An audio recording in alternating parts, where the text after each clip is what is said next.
2 ದಿನಕ್ಕೇನೆ ಸುಸ್ತಾಗ್ಬಿಡ್ತೀವಿ, ಬೇಜಾರಾಗ್ಬಿಡುತ್ತೆ. ಆದರೆ ಸ್ವಾತಂತ್ರ್ಯ ವೀರ ಸಾವರ್ಕರ್ ಒಟ್ಟು 23 ವರ್ಷ ಜೈಲಿನಲ್ಲಿರ್ತಾರೆ. 23 ವರ್ಷ ಜೈಲಿನಲ್ಲಿದ್ದಂಥ ವ್ಯಕ್ತಿ ಹೊರಗಡೆ ಬಂದರೂ ಕೂಡ ಒಂದೇ ಒಂದು ಶಬ್ದ ಹೆದರದೆ ಬೆದರದೆ ನಿರಂತರ ಸಾಯೋವರೆಗೆ ಅವರು ದೇಶ ದೇಶ ದೇಶ ಧರ್ಮ ಧರ್ಮ ಧರ್ಮ ಅಂತ ಮಾಡಿದಂಥ ಯಾರಾದರೂ ಇದ್ರೆ ಅದು ಸ್ವಾತಂತ್ರ್ಯ ವೀರ ಸಾವರ್ಕರ್.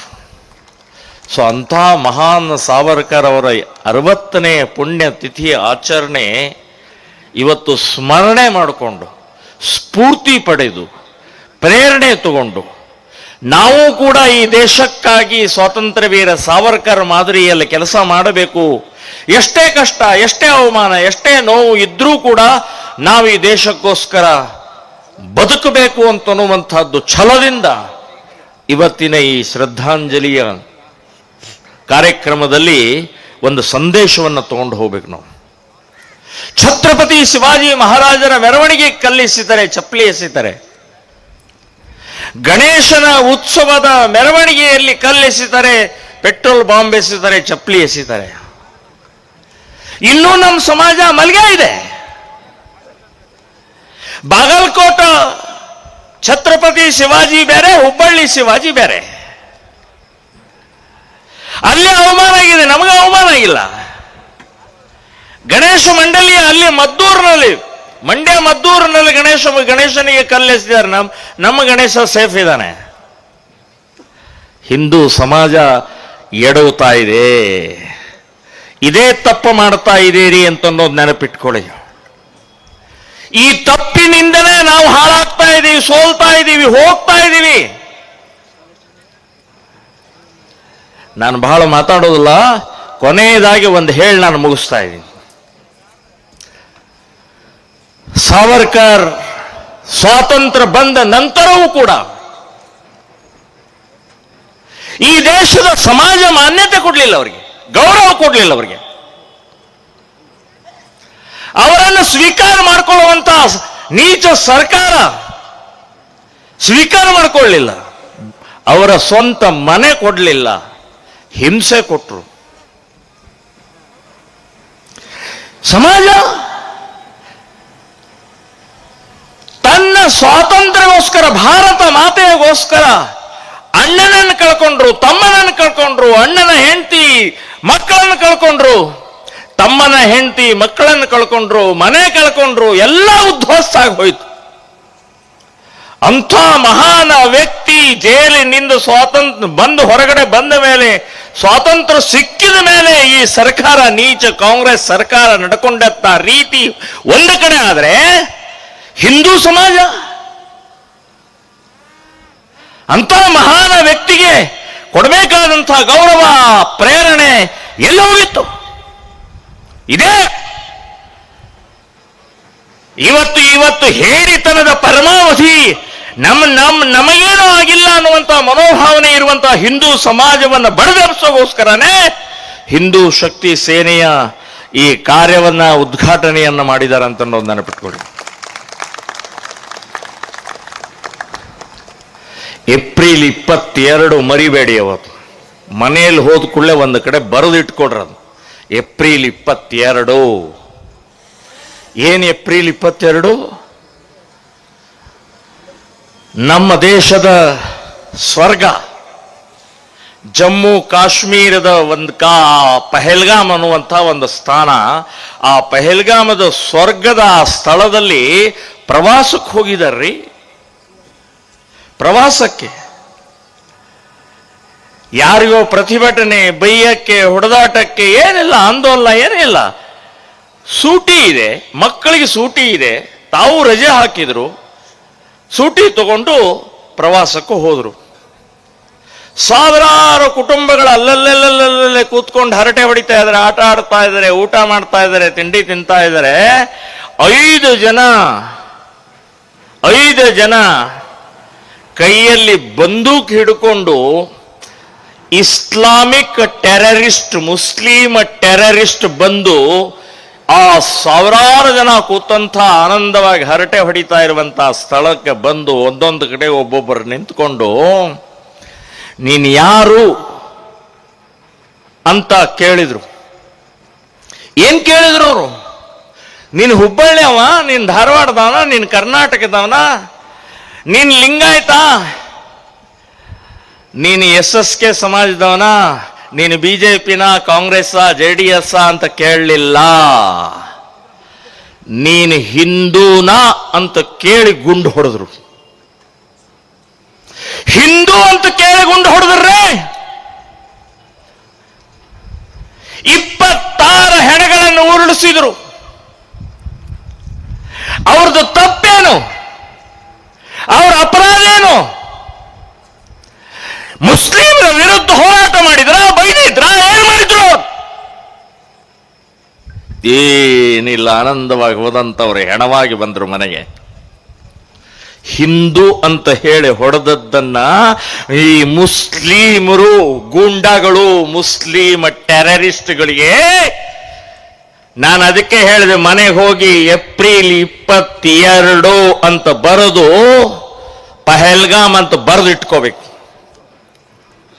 ನಾವು ಕೂಡ ಹಿಂದೂ ಆಗಿ ಬದುಕಬೇಕಾಗಿದೆ, ಹಿಂದೂ ಆಗಿ ಬದುಕಬೇಕಾಗಿದೆ. ಅದಕ್ಕೆ ವೆಬ್ಸೈಟ್ ಇವತ್ತು ಮಾಡಿದ್ದು. ಯಾಕೆ ಅಂತಂದ್ರೆ ಹಿಂದೂ ಆಗಿ ಬದುಕೋಣ, ಹಿಂದುತ್ವವನ್ನು ಉಳಿಸೋಣ, ಹಿಂದೂ ಧರ್ಮವನ್ನು ಉಳಿಸೋಣ ಅಂತ ಅನ್ನುವಂತ ದೃಷ್ಟಿಕೋನದಿಂದನೇ ಇವತ್ತು ಹಿಂದೂ ಶಕ್ತಿ ಸೇನಾದಿಂದ ವೆಬ್ಸೈಟ್ ಮಾಡಿದ್ದಾರೆ. ಹಿಂದೂಗಳಿಗೋಸ್ಕರ ವ್ಯಾಪಾರ ವ್ಯವಹಾರ ಅಂತನ್ನುವಂತಹ ದೃಷ್ಟಿಕೋನದಿಂದ ಮುಸ್ಲಿಮರ ಜೊತೆಗೆ ವ್ಯಾಪಾರ ವ್ಯವಹಾರ ಬಿಡಬೇಕು.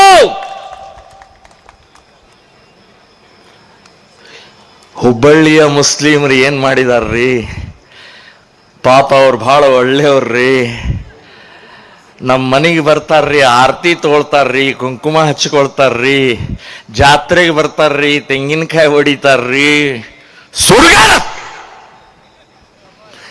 ಯಾರು ಹೇಳ್ತಾರಲ್ಲ ಅವನಿಗೆ ಕಪಾಳ ಗಡ್ಡಿಗೆ 4 ಮೊದಲು ಹೊಡಿಬೇಕು, ಹಿಂದೂನಿಗೆ ಹೊಡಿಬೇಕಂತ ಅನ್ನೋದು ಹೇಳ್ತಾ ಇದ್ದೇನೆ.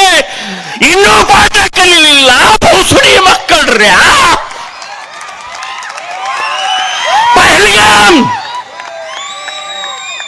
ಪಹಲ್ಗಾಮ್ದಲ್ಲಿ ಹಿಂದೂಗಳು ಸತ್ರ ಅವ್ರೇನ್ ಮಾಡಿದ್ರು?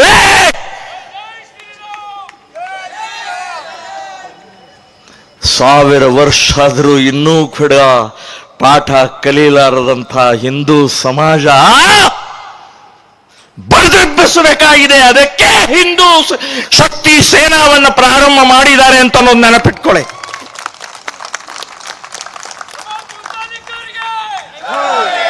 ಇನ್ನು ಆಡೋದಿಲ್ಲ, ಇನ್ನು ಓಡೋದಿಲ್ಲ, ಇನ್ನು ಸಾಯಂಗಿಲ್ಲ. ಇನ್ನೇನಿದ್ರು ಓಡಿಸೋದು ಎಲ್ಲಿ? ಪಾಕಿಸ್ತಾನಕ್ಕಲ್ಲ. ಪಾಕಿಸ್ತಾನ ಇವತ್ತಿಲ್ಲ, ನಾಳೆ ವಾಪಸ್ ನಾವು ತಗೊಳ್ಳೋರಿದ್ದೀವಿ. ಬಾಂಗ್ಲಾದೇಶ್ ನಾವು ತಗೊಳ್ಳೋರಿದ್ದೀವಿ.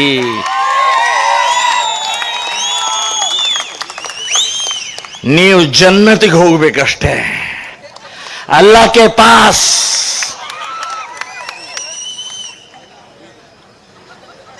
ಸಹನೆ ಸಹನೆ ಸಹನೆ, ಎಷ್ಟು ಸಹನೆ.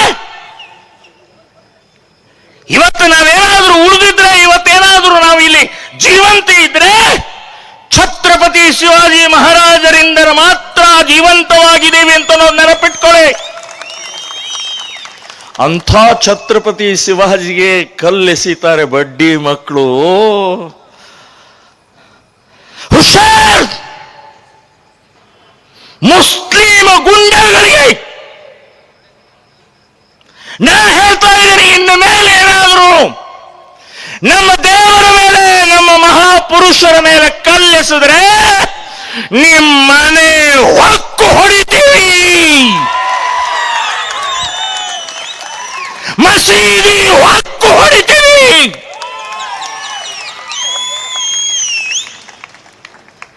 ಕಾಂಗ್ರೆಸ್ನವರು ಹೇಳ್ತಾರೆ ಕಾನೂನು ಕೈ ತಗೊಳ್ಳಂಗಿಲ್ಲ. ಮತ್ತು ಅವರೇನ್ ಮಾಡ್ತಾ ಇದ್ದಾರೆ? ಕಾನೂನು ಮೀರಿ ಕಲ್ಲಿಸಿತಾ ಇಲ್ಲೇನು? ಕಾನೂನು ಮೀರಿ ಇವತ್ತು ಚಪ್ಪಲಿ ಎಸಿತಾ ಇಲ್ಲೇನು? ಅಂಥವ್ರಿಗೆ ನೀವೇನ್ ಮಾಡ್ತೀರಿ? ಇಲ್ಲಿ ಹಳೆ ಹುಬ್ಬಳ್ಳಿಯಲ್ಲಿ ಗಲಾಟೆ ಆದಂತವ್ರ ಕೇಸುಗಳನ್ನು ವಾಪಸ್ ತಗೊಳ್ತೀರಿ. ಪೊಲೀಸರು ಏನ್ ಮಾಡ್ಬೇಕು? ಕಷ್ಟಪಟ್ಟು ಅವರನ್ನು ಹಿಡಿದು ಜೈಲಿಗೆ ಹಾಕಿರ್ತಾರೆ. ನೀವು ಒಂದು ರೆಸಲ್ಯೂಷನ್ ಪಾಸ್ ಮಾಡಿ ಅವರನ್ನು ಬಿಡ್ತೀರಿ. ಪೊಲೀಸರ ನೈತಿಕತೆ ಏನು? ಪೊಲೀಸ್ ಸ್ಟೇಷನ್ ಒಳಗಡೆ ನುಗ್ಗಿ ಹೊಡೆದಲ್ಲ, ಪೊಲೀಸರು ಜೀಪ್ನಲ್ಲಿ ಕುಣಿದ್ರಲ್ಲ. ಕಾಂಗ್ರೆಸ್ಸು ಸರ್ವನಾಶ ಆಗಬೇಕು, ಸಂಪೂರ್ಣ ಭಸ್ಮ ಆಗಬೇಕು. ಆವಾಗ ಮಾತ್ರ ಈ ದೇಶದಲ್ಲಿ ಒಂದು ಆನಂದ ಬರುತ್ತೆ. ಕೇಸರಿ ಧ್ವಜ ಕೆಂಪು ಕೋಟೆ ಮೇಲೆ ಹಾರಾಡುತ್ತೆ ಅಂತ ನೆನಪಿಟ್ಕೊಳ್ಳಿ. ಇವತ್ತು ತಲೆ ಮೇಲೆ ಕೂಡಿಸ್ಕೊಳ್ತಾ ಇರುವಂತಹದ್ದು, ಬೆಳೆಸ್ತಾ ಇರುವಂತಹದ್ದು, ಪ್ರೋತ್ಸಾಹ ಕೊಡ್ತಾ ಇರುವಂತಹದ್ದು ಕಾಂಗ್ರೆಸ್ ಕಾಂಗ್ರೆಸ್ ಕಾಂಗ್ರೆಸ್. ಅದರರ್ಥ ಬಿಜೆಪಿಯವರು ಬಹಳ ಒಳ್ಳೆಯವರಿದ್ದಾರೆ ಅಂತ ತಿಳ್ಕೋಬೇಡ್ರಿ. ಅವರು ಆದ್ರೆ ಅವ್ರನ್ನ ಸುಧಾರಿಸ್ಬೇಕು. ಮುಂದಿನ ಬಾರಿ ಬಿಜೆಪಿಯವರು ಏನಾದರೂ ನಾಟಕ ಆಡಿದರೆ ನಿಮಗೂ ಬಿಡುವುದಿಲ್ಲ.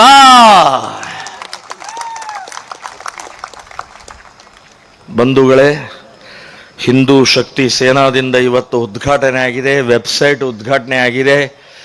ಇಲ್ಲಿ ಮಕ್ಕಳು ತಲವಾರ್, ಲಾಠಿ, ದಾಂಡಪತ್ತ ಹೀಗೆ ಅನೇಕ ಮಲ್ಲಕಂಬ ಮಾಡಿದ್ದಂಥದ್ದು ಅದ್ಭುತವಾಗಿತ್ತು. ಇವತ್ತು ಮನೆಯಲ್ಲಿ ಮಕ್ಕಳು ಇದನ್ನೇ ಕಲಿಬೇಕಾಗಿದೆ. ಕಂಪ್ಯೂಟರ್ ಇರಲಿ, ಪುಸ್ತಕ ವಿದ್ಯೆ ಇರಲಿ, ಅದರ ಜೊತೆಗೆ ತಲವಾರ್, ಲಾಠಿ, ಬರ್ಚಿ, ಮಲ್ಕಾಂಬ ಶರೀರವನ್ನು ಗಟ್ಟಿ ಮಾಡಿಕೊಳ್ಬೇಕಾಗಿದೆ. ಮುಂದೆ ಬರುವಂತಹ ಆಂತರಿಕ ಯುದ್ಧಕ್ಕೆ ನಾವು ಸಿದ್ಧಗೊಳಿಸಬೇಕಾಗಿದೆ. ಈ ರೀತಿಯ ಮನೆಯಲ್ಲಿ ಛತ್ರಪತಿ ಶಿವಾಜಿ, ಮನೆಯಲ್ಲಿ ಸಾವರ್ಕರ್, ಮನೆಯಲ್ಲಿ ಕಿತ್ತೂರು ರಾಣಿ ಚೆನ್ನಮ್ಮ ಹುಟ್ಟಬೇಕಾಗಿದೆ.